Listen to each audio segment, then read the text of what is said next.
बिस्मिल्लाहिर्रहमानिर्रहीम। सामीनी कराम, आज मैं आपको एक ऐसे मर्द मुजाहिद की दास्तान सुनाने जा रहा हूँ जिसका नाम सुनते ही बहादुरी, अदल और ईमानदारी की झलक नजर आती है।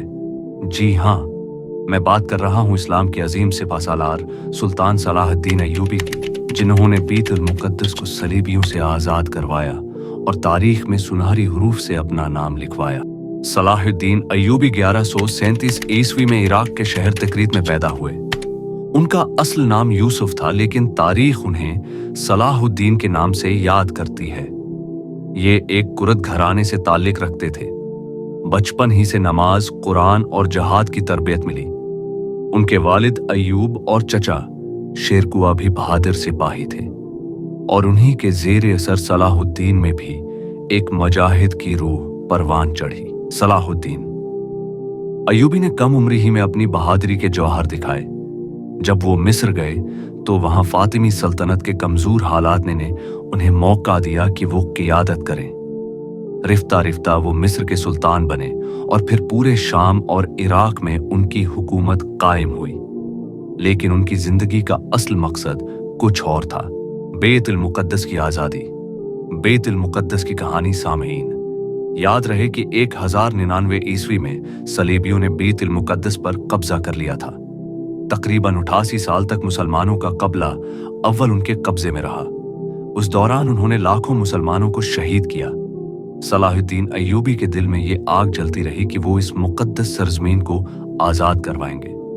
बलाखिर वक्त आया 1187 ईस्वी का, जब जंगे हितीन लड़ी गई। सलाहुद्दीन ने अपने हजारों सिपाहियों के साथ सलीबी फौजों का घेराव किया। गर्मी के मौसम में सलीबी फौज प्यास से ढाल हो गई, जबकि सलाहुद्दीन ने अपनी फौज को हुक्म दिया कि पानी की हिफाजत करें। तलवारों के शार, घोड़ों की टापों और अल्लाह अकबर के नारों से मैदान जंग गूंज उठा। सलीबी फौज टुकड़ों में बंट गई और उनका सबसे बड़ा बादशाह कंगी भी गिरफ्तार कर लिया गया।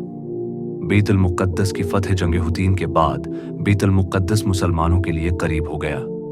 सलाहुद्दीन ने शहर का मुहासरा किया और सलीबियों को सुलह की पेशकश की। सलीबी घटने टेकने पर मजबूर हो गए। 2 अक्टूबर 1187 ईस्वी को मुसलमानों ने बैतुल मुक़द्दस फतह कर लिया।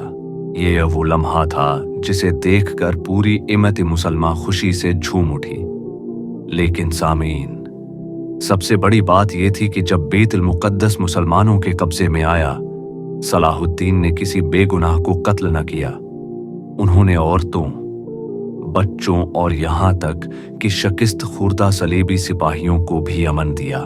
दोस्तों, सलाहुद्दीन अय्यूबी की कहानी हमें यह सिखाती है कि ईमान, अदल और जिहाद के जज्बे के साथ दुनिया की सबसे बड़ी ताकतों को भी शिकस्त दी जा सकती है, और सबसे बढ़कर दुश्मन पर फतह हासिल करने के बाद भी रहम और इंसाफ को नहीं छोड़ना चाहिए।